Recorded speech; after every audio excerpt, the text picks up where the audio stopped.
வீதின் நடுவே தனித்துவான வாசமாயிருக்கிற உமது சுதந்திரமான மந்தையாகிய உம்முடைய ஜனத்தே உமது கோலினால் மே தொருளோம், உமது கோலினால் மே தொருளோம், உமது கோலினால் மே தருளோம், உமது கோலினால் மே தருளோம்.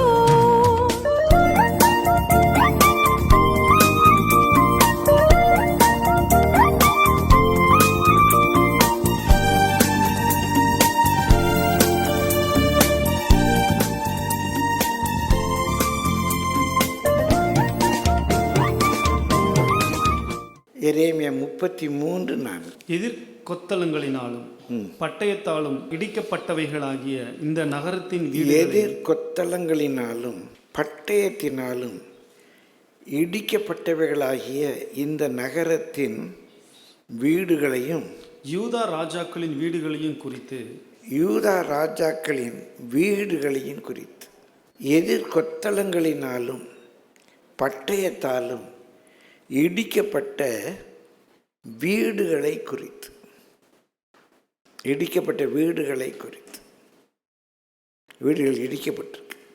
அந்த வீடுகளை குறித்து அந்த 3ஆம் வசனத்தில் வாசிக்கிறோம். என்னை நோக்கி கூப்பிடு, அப்பொழுது நான் உனக்கு உத்தரவு கொடுத்து நீ அறியாததும் உனக்கு எட்டாததுமான பெரிய காரியங்களை உனக்கு அறிவிப்பேன். நீ அறியாததும் உனக்கு எட்டாததுமான பெரிய காரியங்களை நான் உனக்கு அறிவிப்பேன். இடிக்கப்பட்ட வீடுகள், எதிர்கொத்தளங்களினாலும் பட்டயத்தினாலும் இடிக்கப்பட்ட வீடுகள். நீங்கள் என்னை நோக்கி கூப்பிடுங்க, நீ அறியாத உனக்கு எட்டாததுமான பெரிய காரியங்களை நான் அறிவிப்பேன். பிரியமானவர்களே, நம்முடைய வாழ்க்கையில் அநேக காரியங்கள் நமக்கு எதிரான கொத்தளங்கள் என்றால் ஒன்று முற்றுகை, இன்னொன்று குவியலாக ஒரு மவுண்ட்.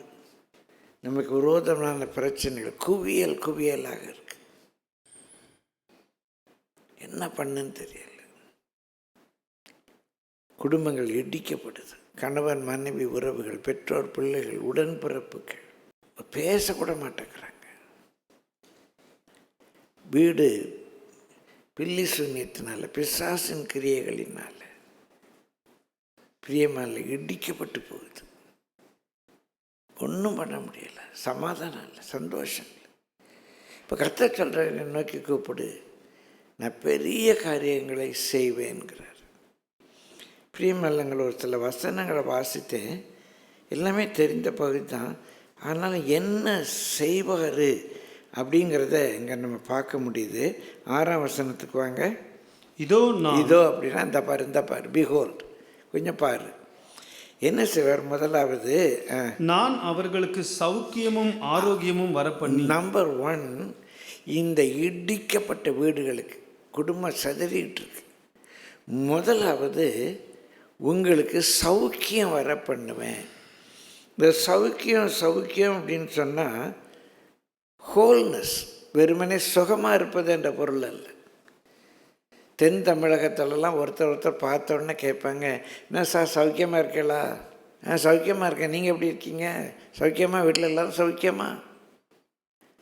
சௌக்கியம் என்றால் நம்ம இன்னும் நல்ல தமிழில் சொன்னால் நலம், நல்லா இருக்கிறது.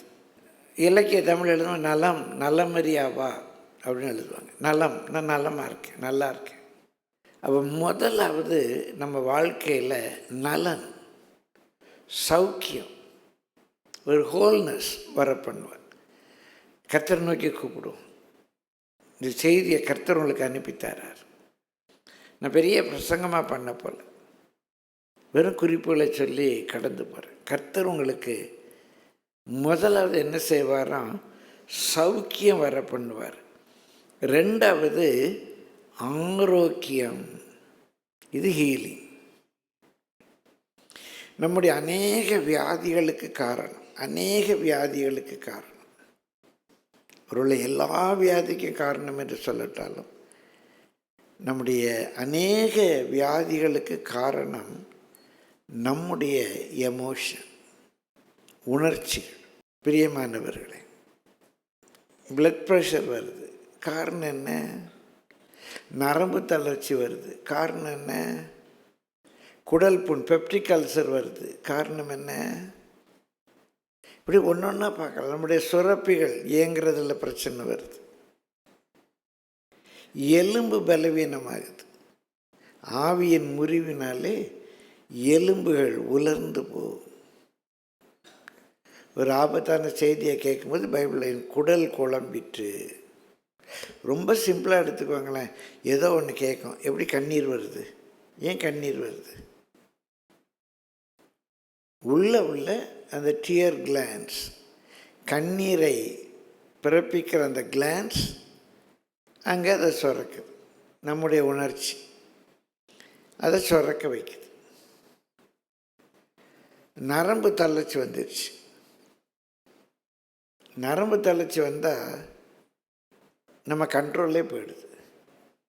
இப்போ இந்த வீட்டுக்கு போகிறீங்க, உங்கள் பையன் சாதாரணமாக இப்படி வைப்பீங்க, அப்படியே ஒரு வேதனையோடு பிரச்சனையோடு மனக்கலக்கத்தோடு போகும்போது அதே பையன் இப்படி தான் வைப்பீங்க.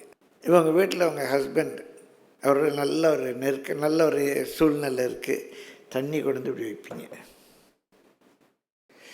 ஏதோ கோபமாக இருக்குது, அந்த பாட்டில் இப்படி தான் வைப்பீங்க. ஏன்னா நரம்பு வீக் ஆகிடும், ஹோல்டு பண்ண முடியாது. பிரியமானவர்களே, நல்ல ஒரு ஹீலிங். உங்கள் ஹார்ட், உங்கள் லங்ஸ், எல்லா உறுப்புகள்லையும், உங்கள் பிரெயின் செல்ஸ் எல்லாம் ஆண்டவர் அந்த இடிக்கப்பட்ட வீட்டுக்கு சொல்கிற 2வது ப்ராமிஸ், உனக்கு ஹீலிங் தருவேன், நல்ல ஆரோக்கியத்தை செட்டுகளின் கீழ் ஆரோக்கியம், நல்ல ஹெல்த். அது மாத்திரமல்ல, 3வது அவர்களை குணமாக்கி மெண்ட் பண்ணி சீர்படுத்தி. குணம் என்ற சொல்லினுடைய பொருள் நல்ல பலன், ஆங்கிலத்தில் வேர்ச்சு. அந்த நீதிமொழிகளில் பார்ப்போம், அந்த ஸ்திரீ காலையில் எழும்பி வேலை செய்கிறா, வீட்டுக்கு வேண்டிய எல்லா காரியங்களும் பார்க்குறா, வியாபார கப்பலை போல் இருக்கிறா. அவளை பற்றி சொல்லும்போது அவள் குணசாலியான ஸ்திரீ அப்படின்ட்டு இருக்கும். இயேசு பேதுருவை பார்த்து சொல்வார், நீ குணப்பட்ட பின்புனா அவன் வியாதியாக இருக்காண்டல்ல, நீ ஸ்ட்ராங்கான பின்பு, நீ சீர்பட்ட பின்பு, உங்களை குணமாக்கி. அப்படின்னா எங்கெங்கே ரிப்பேர் இருக்கோ எல்லாம் ரிப்பேரிங் சரியாக்கி உங்களை ஸ்ட்ராங் ஆக்கி. இப்போ என்னென்ன வீடுகள் இடிபட்டிருக்கோ நம்ம அவரை நோக்கி கூப்பிடும்போது அவர் பெரிய காரியங்களை செய்வார். என்ன செய்கிறாரு? உங்களுக்கு சௌக்கியத்தை தர்றாரு, ஆரோக்கியத்தை தர்றாரு. 3வது ரிப்பேர் பண்ணுறார், குணமாக்கி. அவர்களுக்கு பரிபூர்ண சமாதானத்தையும் சத்தியத்தையும், பரிபூர்ண சமாதானம். 4வது நம்ம குடும்பத்தில் பரிபூர்ண abundant of peace அப்படின்னு இருக்கு, நிரம்பி வழியிற சமாதானம். கணவன், மனைவி, பெற்றோர், பிள்ளைகள், உடன்பிறப்புகள், ஒரு பெரிய சமாதானம். என்ன இருக்கோ இல்லையோ, சாப்பாடு இருக்கோ இல்லையோ, இன்றைக்கி நிறைய வீட்டில் எல்லாம் இருக்குது. பேங்க்கில் பணம் இருக்குது, ஃபோனில் பணம் இருக்குது, வீட்டில் பணம் இருக்குது, உப்பு, மிளகா, காப்பி பவுடரு, சர்க்கரை, பருப்பு, அரிசி எல்லாம் இருக்குது, கேஸ் இருக்குது. சமாதானம் இல்லையே, சமாதானம் இல்லையே. கணவன் மனைவிக்குள்ள சமாதானம் இல்லையே, பெற்றோர் பிள்ளைகளுக்குள்ள சமாதானம் இல்லையே, எல்லாம் இருக்குது, சமாதானம் இல்லையே. வீடு இடிஞ்சு கிடக்கு.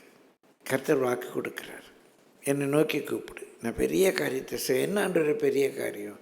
உன் வீட்டுக்குள்ளே சமாதானம், உன் அலங்கத்துக்குள்ளே சமாதானம் நான் கட்டளையிடுறேன். பீஸுங்கிறது நாட் தி ஆப்சன்ஸ் ஆஃப் வார். சண்டை இல்லைன்னா சமாதானம்னு அர்த்தம் இல்லை. நல்ல ஒரு திருப்தி, ஒரு மகிழ்ச்சி, பிரியமான ஒரு அக்செப்டன்ஸ், ஒரு ஸ்மைல், ஒரு வாய் விட்டு சிரிக்கிறது. வாய் விட்டு சிரித்தாலே நோய் விட்டு போகும். அந்த மகிழ்ச்சி, இருதயத்தின் மகிழ்ச்சி சிறந்த ஔஷதம். மன மகிழ்ச்சி முகமலர்ச்சியை தரும். மன மகிழ்ச்சி இன்னைக்கு இல்லையே சமாதானம். வீடு இடிக்கப்பட்டு கிடக்கு, பாழாக கிடக்கு. அம்மாவை பார்த்தா மகளுக்கு பிடிக்கல, மகளை பார்த்தா அம்மாவுக்கு பிடிக்கல, அக்காவை பார்த்தா தங்கச்சிக்கு பிடிக்கல, தங்கச்சியை பார்த்தா அக்காவுக்கு பிடிக்கல, அண்ணனை பார்த்தா தம்பிக்கு பிடிக்கல. குடும்பம் சிதறிக்கிட்டு இருக்கு. இன்றைக்கத்தை நம்மோடு கூட பேசுகிறேன். அவர் நமக்கு சௌக்கியத்தை தருவாராம், ஆரோக்கியத்தை தருவாராம், குணத்தை தருவாராம், பரிபூர்ண சமாதானத்தை தருவார். 5வது சத்தியத்தை வெளிப்படுத்துவார். கணவனுக்கும் மனைவிக்கும், பெற்றோருக்கும் பிள்ளைகளுக்கும் ஒரே சத்தியம். குடும்பத்தில் ஒரு சத்தியம் இல்லையே. கணவன் ஞானஸ்நானம் எடுக்கணுங்கிறாரு, மனைவி ஞானஸ்நானம் எடுக்கலை. மனைவி ஆவிக்குரிய கோயிலுக்கு போகணுங்கிறாங்க, கணவன் ஆவிக்குரிய கோயிலுக்கு வர மாட்டேக்காரு. 2 பேருக்கும் ஒரே சத்தியம் இல்லை. 2 2 4ங்கிறது சத்தியம். கணவனுக்கு ஒரு சத்தியம், மனைவிக்கு ஒரு சத்தியம் இருக்க முடியுமா? பெற்றோருக்கு ஒரு சத்தியம், பிள்ளைகளுக்கு ஒரு சத்தியம் இருக்க முடியும். பெற்றோருக்கு 2 2 4, பிள்ளைகளுக்கு 2 2 5. எது சத்தியமோ அதை வெளிப்படுத்தும் ஆண்டவரே. எதிர்கொத்தளங்களினாலும் பட்டயத்தினாலும் வீடு இடிக்கப்பட்டு கிடக்கு. ஏன் இடிக்கப்பட்டிருக்கு? ஒரே சத்தியம் இல்லை. சத்தியத்தை வெளிப்படுத்தும். வழி இதுவே, இதில் நடவுங்க. 2 பேருக்கு கர்த்தர் சொல்வார், நடத்துவார். வேத வசனமே சத்தியம். ரொம்ப ரொம்ப முக்கியமானது. இன்றைக்கு அநேக இடங்களில் ஒரே சத்தியத்தில் இருக்க முடியலை. கர்த்தர் அவங்களுக்கு சமாதானத்தை தர்றாரு, ஆரோக்கியத்தை தர்றாரு, குணத்தை தர்றாரு. ஒரே சத்தியத்தை வெளிப்படுத்துறார். இதான் வழி. இதில் நடமா பிள்ளைங்க, இதில் நடங்க. ஒருத்தருக்கு ஞானஸ்நானம் எடுக்கணும், ஒருத்தர் ஞானஸ்நானம் எடுக்க வேண்டாமா? பிரியமானவர்களே, நிறைய வீட்டில் கஷ்டப்படுறாங்க. மனைவிக்கு நகை போடணுன்னு இருக்கு, கணவனுக்கு நகை வேண்டான்னு இருக்கு. இல்லை, கணவனுக்கு நகை போடணுன்னு இருக்கு, மனைவிக்கு நகை வேண்டான்னு இருக்கு. ஒரே பாதையில் நடத்தும் ஆண்டவரே, ஒரே பாதையில் நடத்தும். சத்தியத்தை வெளிப்படுத்தி தாரோம். அது வரைக்கும் குடும்பத்தில் பூர்ண சமாதானம் வராது. ஒரே சத்தியம். சத்தியம் ஒன்று தானே, சத்தியம் 2 இருக்கவே முடியாது. ஒரு 2 பேருக்குள்ளே மாறுபட்ட அந்த சத்தியம் இருக்குது அப்படின்னா, ஏயும் பியும் எதிர்மாறாக இருக்குது, கான்ட்ரடியாக இருக்குன்னா, ஏ ரைட்னா பி தப்பு, பி ரைட்னா ஏ தப்பு. ஏயும் பியும் ஒருவேளை தப்பாக இருக்கலாம், ஆல்டர்னேட்டிவ் சி இருக்கலாம். ஆனால் கான்ட்ரடிக்டாக இருக்கிற ஏயும் பியும் சரியாக இருக்க முடியாது. இந்த கிறிஸ்தவத்தோட ஒரு பெரிய குழப்பம் தான். நான் சொல்கிறது புரிந்ததுன்னு தெரில. ஏ பி 2 ஒன்றுக்கு ஒன்று மாறாக இருக்குது. இப்போ ஒருத்தர் நகை போடலாங்கிறது, நகை போடக்கூடாதுங்கிறாங்க, மாறாக இருக்குது. இல்லை ஒருத்தர் மூலிகை தான் ஞானஸ்தானம் எடுக்கணுங்கிற, இல்லை தெளிப்பு ஞானஸ்தானம் பரவாயில்லன்னு ஒருத்தர் சொல்கிறாங்க. ஏதோ ஒரு கருத்தில் 2 பேருக்கும் மாற்று கருத்து இருக்குது. ஏக்கும் பிக்கும் மாற்று கருத்து இருந்துச்சுன்னா, ஏ சரினா பி தப்பு, பி சரினா ஏ தப்பு. ஒருவேளை ஏயும் பியும் கூட தப்பாக இருக்கலாம், 3வது ஒரு ஆல்டர்னேட்டிவ் இருக்கலாம். ஏயும் தப்பு, பியும் தப்பு, 3வது ஒரு ஆல்டர்னேட்டிவ் இருக்கலாம். ஆனால் ஒருபோதும் மாற்று கருத்து இருக்கும்போது ஏயும் பியும் ஒன்றாக இருக்கவே முடியாது. உன் வியூவில் நீ சரி, என் வியூவில் நான் சரிங்கிறது தவறு. கொஞ்சம் ஆராய்ந்து பார்ப்போம். எது சரியோ அதில் நம்ம நடப்போம், எது சரியோ அதில் நடப்போம். This is simple logic. பிரியமான ஒருத்தர் சொல்கிறாங்க 2 2 3ங்கிறாங்க, ஒருத்தர் சொல்கிறாங்க இல்லை 2 2 5ங்கிறாங்க. இது சரின்னா அது தப்பு, அது சரின்னா இது தப்பு. இந்த 2மே கூட தப்பாக இருக்கலாம். ஆனால் இவர் 2 2 4ங்கிறாரு, அவர் 2 2 4ங்கிறாரு. அதான் சத்தியம். சத்தியம் மாறாதது, சத்தியம் மாறாதது. இவங்களும் 2 2 4ங்கிறாங்க, அவங்களும் 2 2 4ங்கிறாங்க. எங்கே போனாலும் 2 2 4.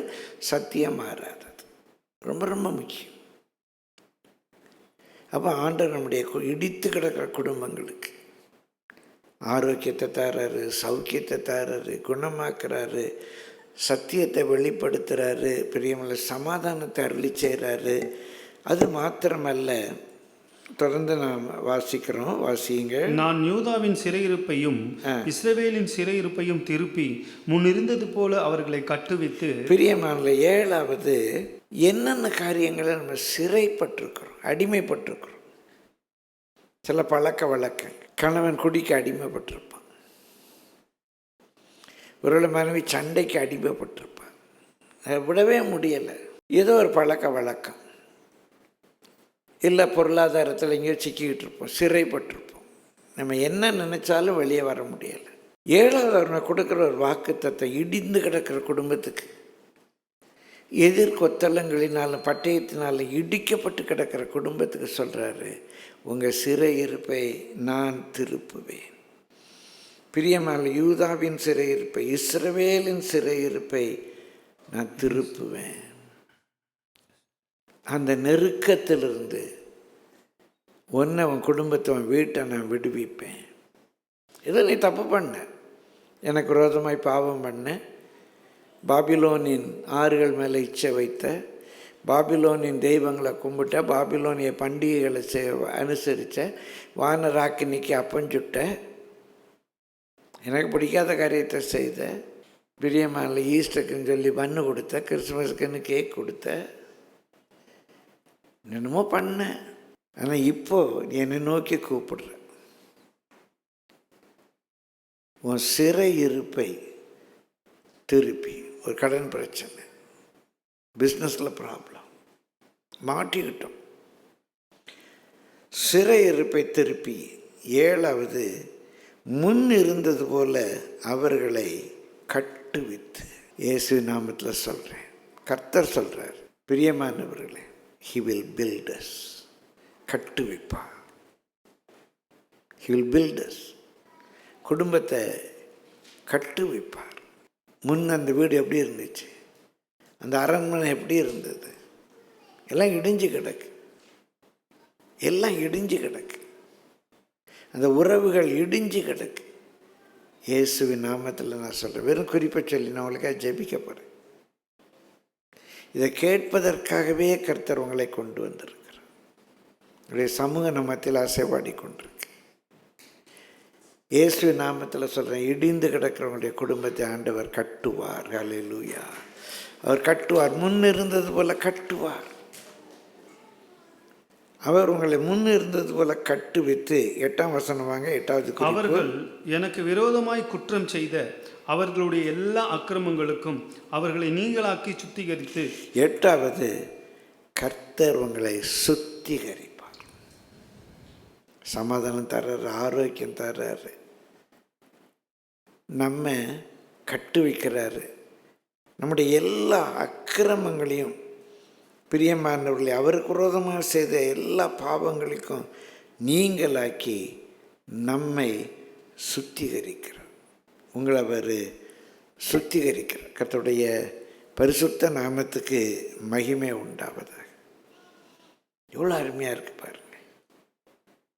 நம்முடைய குடும்பங்களுக்காக அதை நம்ம கிளைம் பண்ணுறோம்.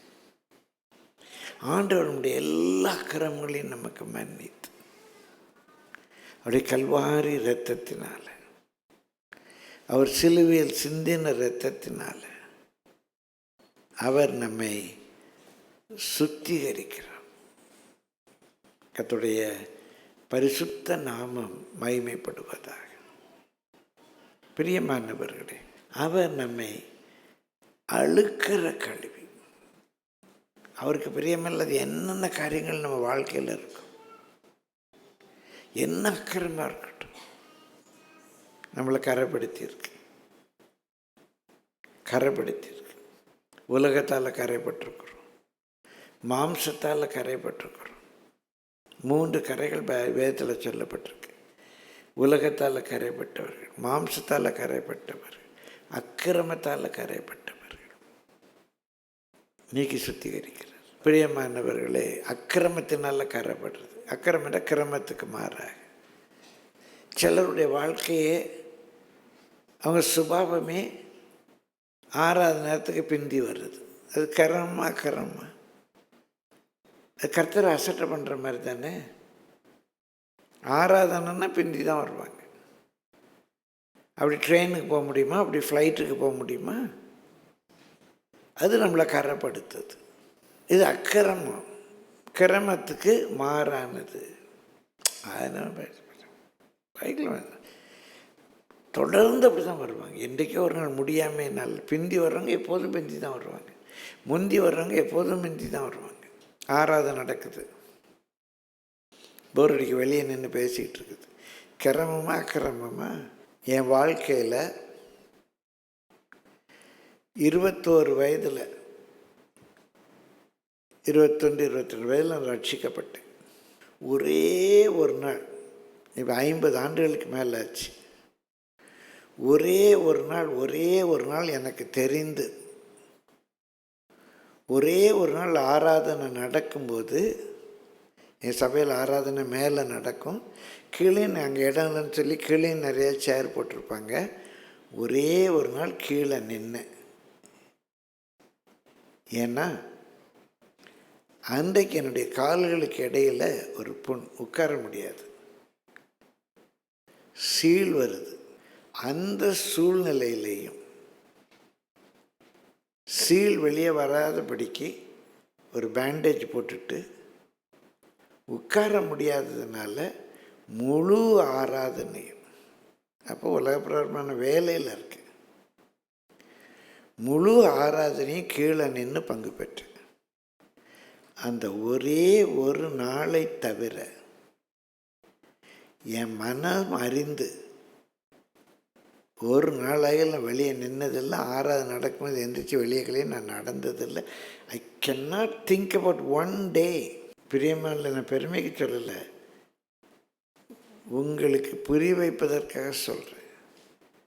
நான் இமேஜின் பண்ணி பார்த்தா கூட அங்கே ஆராதனை நடக்கும்போது தண்ணி குடிக்க போனேன், ரெஸ்ட் ரூம் போனேன், அப்படிலாம் கூட எனக்கு ஒரு நாள் நினைவுக்கே இல்லை. பிரியமான, ஒரே உலகத்துக்கு வந்த பிறகு ஒரே ஒரு ஈவினிங் சர்வீஸ் என் வாழ்க்கையில் மிஸ் பண்ணேன். அது என்ன ஈவினிங்னா, காட்டாத்துறைங்கிற இடத்துல அருமையான பரிசுத்தவான் பாஸ்டர் தாமஸ் இறந்துட்டார். அடுத்த நாள் காலையில் அவருடைய பரியல். ஸோ 7 மணி அங்கே போய் சேரணும்.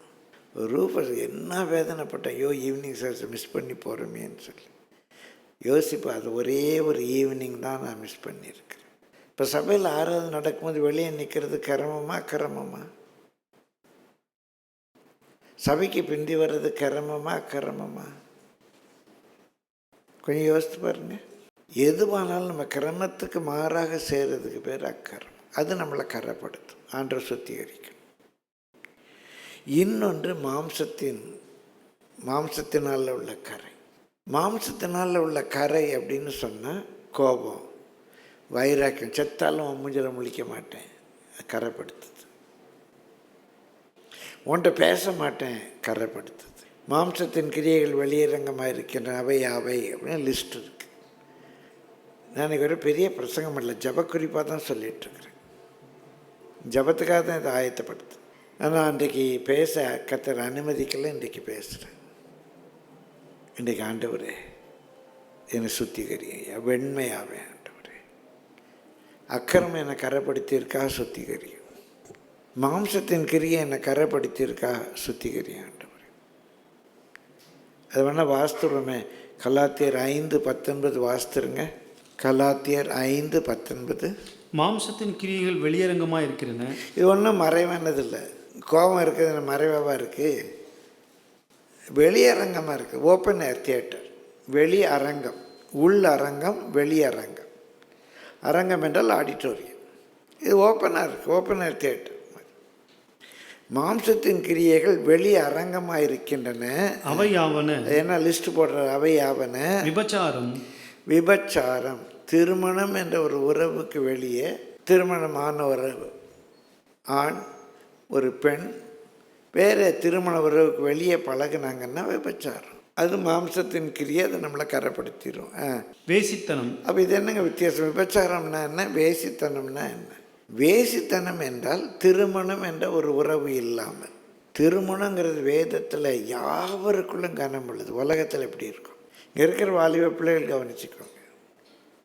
திருமணம் என்ற உறவு இல்லாமல் ஃப்ரெண்டுன்னு சொல்லிட்டு நீ ஒரு கேர்ள் ஒரு பையன்ட்டையோ ஒரு பாய் இன்னொரு பொண்ணுட்டையோ பழகுனா, சிரித்தா, பேசினா, தொட்டா பேசித்தணும். உங்களுக்கு உலக சட்டம் தெரியுமா? கொஞ்சம் ஒருத்தரை பார்த்து சும்மா ஒரு பாலின உணர்வோடு கண்ணு சிமிட்டுனா கூட பாலின சீண்டல். ஒரு கமெண்ட் அடித்தா பாலின சீண்டல். உதட்டை கடித்து ஒரு செய்கை காட்டினா பாலின சீண்டல். ஒரு பையன் ஒரு பொண்ணுட்டு அப்படிலாம் பண்ண முடியாது. கமெண்ட் அடிக்க முடியாது. அவர் சும்மா தொட்டு இடிச்சுக்கிட்டு போக முடியாது. எல்லாமே சட்டப்படியே பாலின சீண்டல் தான். அந்த பொண்ணுகிட்ட கண்ணடிக்க உனக்கு என்ன உரிமை இருக்குது? திருமணம் ஆயிருக்கா? ஆகலையா? அவளை பார்த்து நீ எப்படி கண்ணடிக்கலாம்? இல்லை நீ அவனை பார்த்து எப்படி சைகை காட்டலாம்? இது எல்லாமே பாலின சீண்டல் தான். வேதத்தில் இதுக்கு பேர் தான் வேசித்தனம். பிரியமானவர்கள் ரொம்ப ஜாக்கிரதையாக பைபிளில் படி. இது வந்து நம்ம மாம்சத்தை கரைப்படுத்தும். இப்போ இன்னொரு பொண்ணு ஒரு பையனோட பைக்கில் சுற்றுறா, இல்லை 2 பேரும் அங்கே சேர்ந்து டீ கடைக்கு போகிறாங்க, சிரித்து பேசுகிறாங்க, உனக்கு நான் எனக்கு நீன்னு டைலாக் பேசுகிறாங்க. இதெல்லாம் எவ்வளோ பெரிய இது பைபிள் பிடித்த கரை. நம்மளை கரைப்படுத்தும். திருமணம் என்ற உறவில் தான் ஒரு ஆணும் பெண்ணும் சேர முடியும். அப்போ விபச்சாரம், வேசித்தனம், அப்புறம் அசுத்தம், நாட் க்ளீன். மொபைலில் ஒரு இது பார்க்குற அசுத்தமாக ஒரு கமெண்ட் போடுற, அது சுத்தமாக யோசிச்சு பாருங்க. அது சுத்தமாக அசுத்தம். காமவிகாரம். காமம் என்பது ரொம்ப நல்லது, ஆண்டவர் கொடுத்தது. ஒரு ஆண் பெண் ஈர்ப்பு இல்லாவிட்டால் சந்ததி உருவாயிருக்காது. ஆண் பெண் ஈர்ப்பு இல்லைன்னா பிள்ளைகள் பிறந்திருக்க மாட்டாங்க. ஆனால் இந்த உறவு, இந்த காமம் தவறாக இருக்கும். ஏன்னா அந்த கணவன் மனைவி என்ற உறவுக்கு வெளியே இருக்கும். ஏன்னா அந்த கணவன் மனைவி என்ற உறவும் தேவன் இறைவன் படைப்பில் எப்படி வச்சிருக்காரோ. பிரியமானவர்களே, அந்த காமம் நாய்க்கு விகாரப்படாது, குரங்குக்கு விகாரப்படாது. ஒரு ஆண் குரங்கு ஒரு பெண் குரங்கு எப்படி இணையணுமோ அப்படி தான் இணைவாங்க. ஒரு ஆண் நாயும் ஒரு பெண் நாயும் எப்படி இணையணுமோ அப்படி தான் இணைவாங்க. ஆனால் அதில் ஒரு விகாரம் இருக்குமே, ஆனால் மனித குலத்தில் தான் இருக்கும். அதுவும் மாம்சத்தின் கிரியை தான். காம விகாரம். அப்புறம் விக்கிரக ஆராதனை. அதில் பொருளாசையும் விக்கிரக ஆராதனைன்னு சொல்லப்பட்டிருக்கு. விக்கிரக ஆராதனை, பில்லி சூனியம். இந்த பில்லி சூன்யத்தில் வேறு யாருக்காவது அழிவு வரணும் அப்படின்னு நீங்கள் ஜெபம் பண்ணால் கூட அது பில்லி சூன்யம் தான். யாருக்காவது அழிவு வரணும்னு நீங்கள் ஜெபம் பண்ணால் கூட அது பில்லி சூன்யம் தான். அவன் ஒரு ஆவியை ஏவுறான், நீங்கள் பரிசுத்தாவியை ஏவுறீங்க. ஜாக்கிரதையாக இருக்கணும். நம்ம பில்லி சூன்யம், பகைகள், விரோதங்கள், வைராக்கியங்கள், கோபங்கள், சண்டைகள், பிரிவினைகள், மார்க்க பேதங்கள், பொறாமைகள், கொலைகள், வெறிகள். கொலை என்று சொல்லும்போது வேதத்தில் இருக்க தன் சகோதரனை பகைக்கிறவன் மனுஷ கொலைபாதகன். திருமண உறவுக்கு வெளியே ஒரு பெண்ணை இச்சையோடு பார்த்தால் விபச்சாரம் செய்தாயிற்று. இயேசு சொன்னது. அப்போ சகோதரனை பகைக்கிறவன் மனுஷ கொலை பாதகன். பரலோகத்துக்கு போவானா? இல்லையே. கொலைகள், வெறிகள், களியாட்டுகள் முதலானவைகள். களியாட்டு என்றால் என்டர்டெயின்மெண்ட். அது உள்ள என்டர் ஆகுது. களி என்ற சொல் கல் என்ற சொல்லிருந்து வருது. கல் குடிச்சிட்டு ஆடுற மாதிரி. அதில் ஒரு வெறி. மொபைலில் ஒரு அந்த ஒரு அடிக்ஷன். முதலானவைகளே. இப்படிப்பட்டவைகளை செய்கிறவர்கள் தேவனுடைய ராஜ்யத்தை சுதந்திரிப்பதில்லை என்று முன்னே நான் சொன்னது போல இப்பொழுதும் உங்களுக்கு சொல்லுகிறேன். இயேசு நாமத்தில் தைரியமாக சொல்கிறேன், தாழ்மையாக சொல்கிறேன். இப்படிப்பட்டவைகளை செய்கிறவர்கள் தேவனுடைய ராஜ்யத்தை சுதந்திரிப்பதில்லை. இந்த வசனத்தை வச்சு அந்த சபைக்கு அந்த பிரசங்கர் அந்த சபையில் பேசுகிறார். அந்த சபையில் ஒரு சிஸ்டர் அந்த பாஸ்டர் அம்மாவுக்கு அந்த ஊழியக்காரர்களுக்கு ரொம்ப நெருக்கமான சிஸ்டர், ஊழியத்தில் எல்லா உதவியும் செய்கிறவங்க. அவங்க தான் இந்த சபையில் காணிக்கெல்லாம் எடுப்பாங்க, ஊழியத்தில் ரொம்ப பொறுப்பாக இருப்பாங்க. ஆனால் அவங்க அக்கா கூட பேச மாட்டாங்க. இந்த கதை முந்தைய சொல்லியிருக்கிறேன். அவங்க பாஸ்டர் அந்த வெளியேன்னு அந்த பிரசங்கியாட்ட பண்ணுங்க, பிரசங்கியாட்ட ஐயா நான் 20 வருஷமாக இந்த சபையில் இருக்கிறேன். அப்படியாம்மா, பாஸ்டர்மாக்கு நான் ரொம்ப வேண்டியவங்க. ஓ ரொம்ப சந்தோஷம்மா, இந்த சபையில் இந்த ஊழியங்கள்லாம் நான் தான் எல்லாம் செய்கிறேன், காணிக்கெல்லாம் எடுப்பேன். அப்படியாம்மா, அண்ணா எங்கள் அக்காட்ட நான் பேச மாட்டேன். அப்படியாம்மா, நீங்கள் சொன்னீங்க இப்படிப்பட்டவர்களை செய்கிறவர்கள் தேவனுடைய ராஜ்யத்தில் பிரவேசிப்பது இல்லைன்னு சொன்னீங்க, என்ன பாஸ்டர் சொல்கிறீங்க அப்படின்னு பார்த்துனாராம். ஆமாம், சத்தியமாக நீ போக மாட்டேம்மான்னார். சத்தியமாக நீ போக மாட்டேன். என்ன பைபிளில் சொல்லியிருக்கு, இப்படிப்பட்டவைகளை செய்கிறவர்கள் தேவனுடைய ராஜ்யத்தை சுதந்திரிப்பது இல்லை. இதெல்லாம் மாம்சத்தின் கிரியை. முதலாவது பார்த்தா அக்கிரமத்தின் கரை, அக்கிரமம் நம்ம கரைப்படுத்துது. ரெண்டாவது இப்போ பார்க்குற மாம்சத்தின் காரியங்கள் நம்ம கரைப்படுத்துது. மூன்றாவது உலகம் நம்மை கரைப்படுத்தும். உலகத்தின் வேஷம், உலகத்தார போல் இருக்கணும், இப்பிரபஞ்சத்துக்கு ஒத்த வேஷம் தரிக்கணும். அவங்க எப்படி உலகத்தில் ட்ரெஸ் பண்ணுறாங்களோ அப்படி ட்ரெஸ் பண்ணணும். ஏன் சரி, இதான் ஃபேஷன், இதான் ட்ரெண்டு, இதான் உலகத்தின் ஆவி, இதான் உலகத்தின் ஆவி. New wave. ஒரு டெய்லர் கடைக்கு பெயர் போட்டிருந்தாங்களாம். பாஸ்டர் சாம்சன் அடிக்கடி சொல்லுவார், new wave tailor, new wave, இதுதான் புது வேவு. எல்லாம் மொட்டை அடித்தா மொட்டை அடிக்கணும், எல்லாம் தாடி வச்சா தாடி வைக்கணும். இதுதான் ட்ரெண்டு,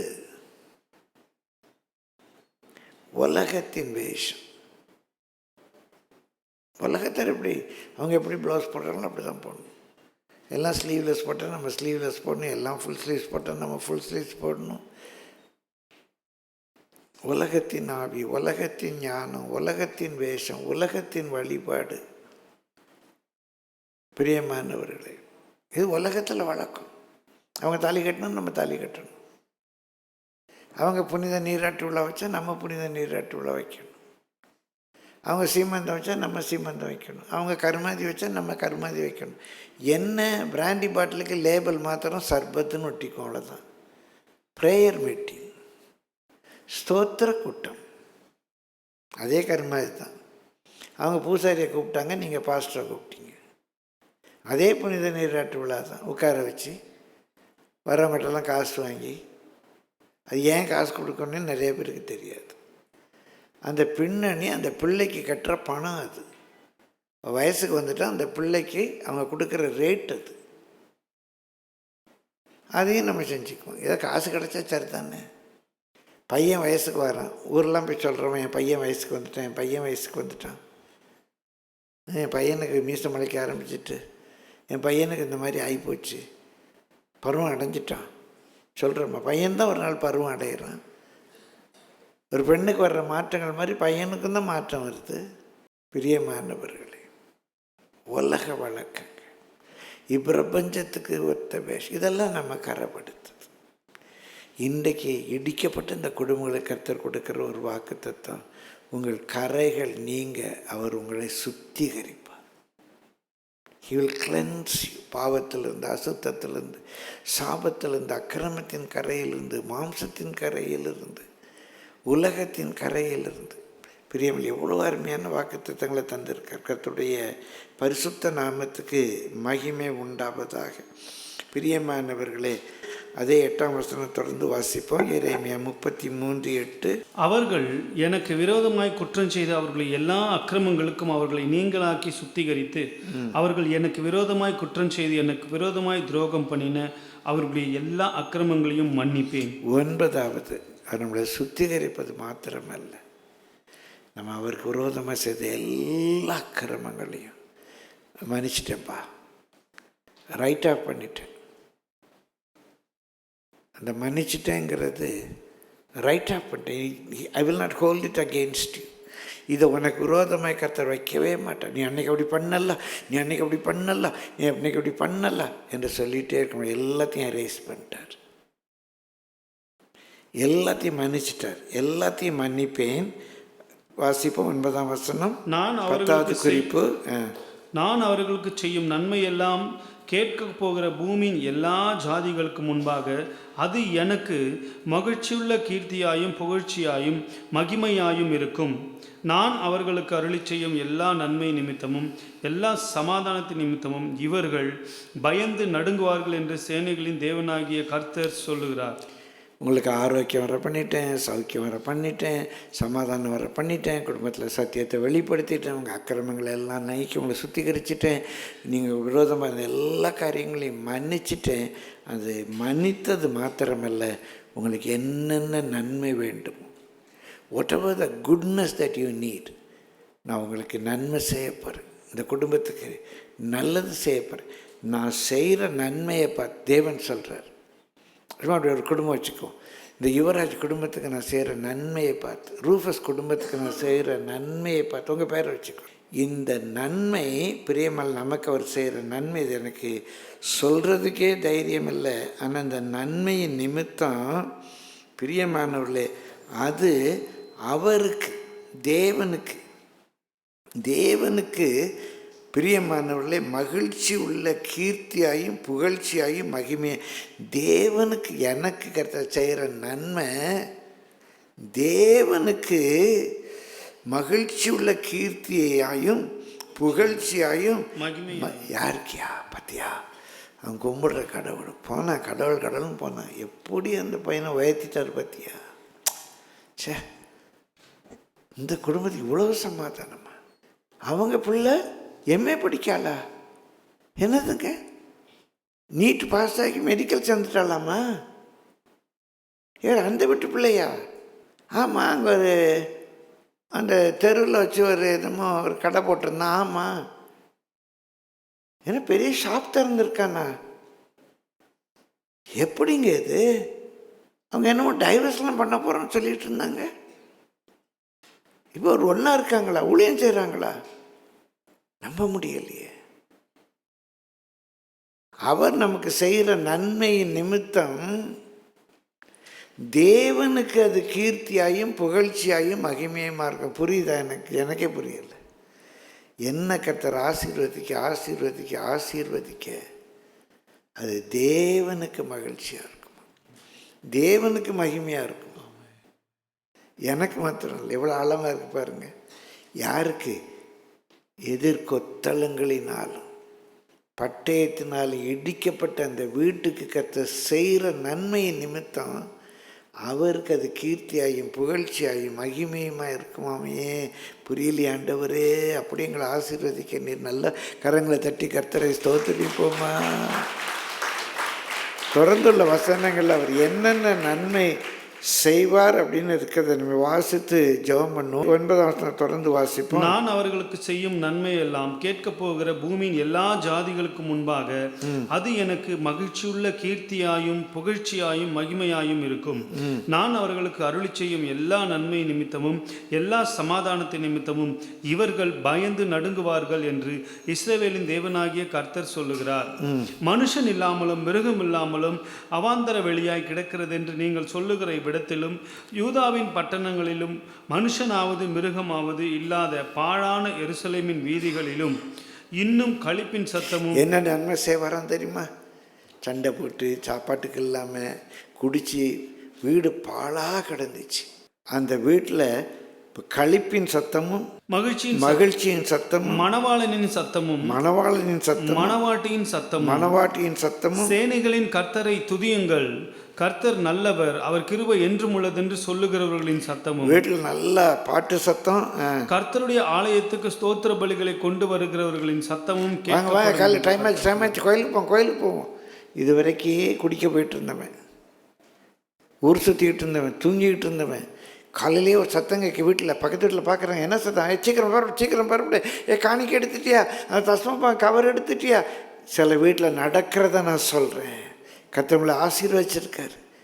கோயிலுக்கு போன டைம் ஆயிடுச்சு பரப்பிடு, பிள்ளைங்க சீக்கிரம் பரப்பிடுங்க. சத்தம் கேட்க அவங்க வீட்டில், அதான் கர்த்தர் உங்கள் வீட்டை ஆசீர்வதிச்சிருக்காரு. கரங்களை தட்டி கர்த்தரை ஸ்தோத்திரிப்போமா. வீட்டில் சத்தம் கேட்கும், ஸ்தோத்திர பலி கொண்டு போவோம், ஆலயத்துக்கு போவோம். வாங்க இப்போ சீக்கிரம் பரப்பிடுங்கப்பா, என்ன இன்னும் குளிச்சுட்டு ரெடி ஆகலையா, வாங்க வாங்க கோயிலுக்கு போவோம். பைபிளில் போட்டிருக்கு, நிறைய வீட்டில் நடக்கும் கண்டிப்பாக. பிரியமான அந்த சத்தமும் கர்த்தருடைய ஆலயத்துக்கு ஸ்தோத்திர பலிகளை கொண்டு சத்தமும் கேட்கப்படும் என்று கர்த்தர் சொல்லுகிறார். அவர்கள் முன் இருந்தது போல் இருக்கும்படி தேசத்தின் சிறையிருப்பை திருப்புவேன் என்று கர்த்தர் சொல்லுகிறார். மனுஷனும் மிருகமும் இல்லாமல் அவாந்தர வெளியாய் கிடக்கிற இடத்திலும் இதற்கு அடுத்த பட்டணங்களிலும் ஆட்டு மந்தையை மேய்த்து மடக்குகிற மேய்ப்பர்களின் தாபரங்கள் உண்டாயிருக்கும் என்று சேனைகளின் வேலை இல்லை, வருமானம் இல்லை, ஒன்றுமே இல்லை அப்படின்னு இருந்த இடத்துல ஆண்டவர் நல்ல வேலையை கொடுப்பார், நல்ல வருமானத்தை கொடுப்பார். கரங்களை தட்டி கர்த்தரை ஸ்தோத்திரிப்போமா. செய்கிறதுக்கு தான் முடியலையா, ஒரே நிறைய ஆடு பெருகிடுச்சு, மேய்க்கணும், ஒன்றும் இல்லை, வெறுமையாக இருந்துச்சு. இப்போ எனக்கு டைம் இல்லையா, டைம் இல்லை, அவ்வளோ வேலை வந்துடுச்சு. கர்த்தர் உங்களை ஆசீர்வதிக்கிற ஆசீர்வாதத்தில் காசு எண்ணுறதுக்கு டைம் இல்லாமல் போயிடும், காசை எண்ணுறதுக்கு டைம் இல்லாமல் போயிடும், அப்படி கொட்டும். அவர் மாத்திரம் ஆசீர்வதிக்க ஆரம்பிச்சிட்டார்.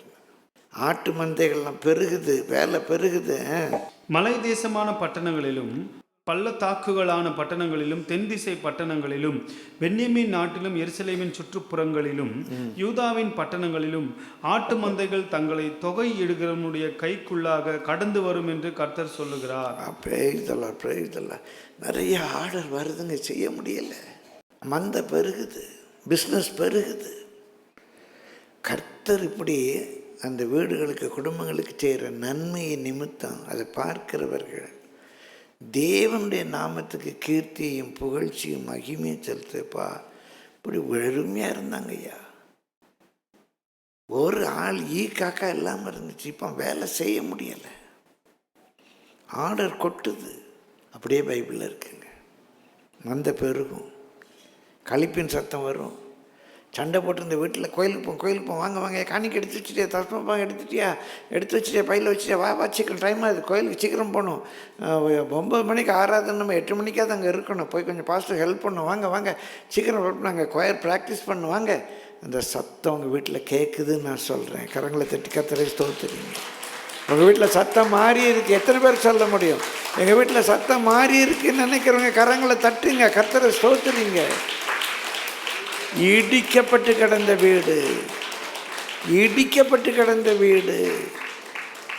அந்த வீட்டில் ஒரு 10 காரியங்கள் நான் சொல்லியிருக்கேன். அந்த ஒரு பகுதியில் ஒன்றே ஒன்று, என்னை நோக்கி கூப்பிடு, நீ அறியாதும் உனக்கு கெட்டாதுமான பெரிய காரியங்களை நான் செய்வேன்.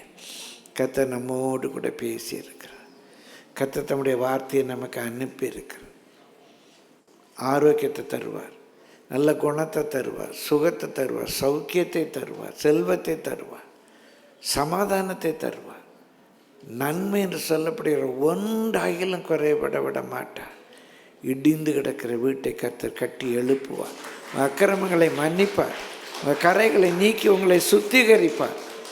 உங்கள் மூலமாக தேவனுடைய நாமம் மகிமைப்படும், தேவனுக்கு கீர்த்தியும் புகழ்ச்சியும் மகிமையும் உண்டாகும். கர்த்தர் அப்படி செய்ய வல்லவராக இருக்கிறார். அவரை நோக்கி கூப்பிடுங்க. இடிக்கப்பட்ட வீடுகளை குறித்து கர்த்தர் கொடுத்த வார்த்தை இது. என்னென்ன அக்கிரம செய்க இருக்கும் கர்த்தர் நீங்கி சுத்திகரிப்பார். அக்கிரமத்துக்கு இடம் கொடாதீங்க, மாம்சத்தின் கிரியைகளுக்கு இடம் கொடாதீங்க, உலகத்துக்கு இடம் கூடாது. ஏற்றுன்னு இல்லைங்க, பிசாசு ஓடிப்போம். கர்த்தர் உங்களை ஆசீர்வாதமாக்க வல்லவராக இருக்கிறார்.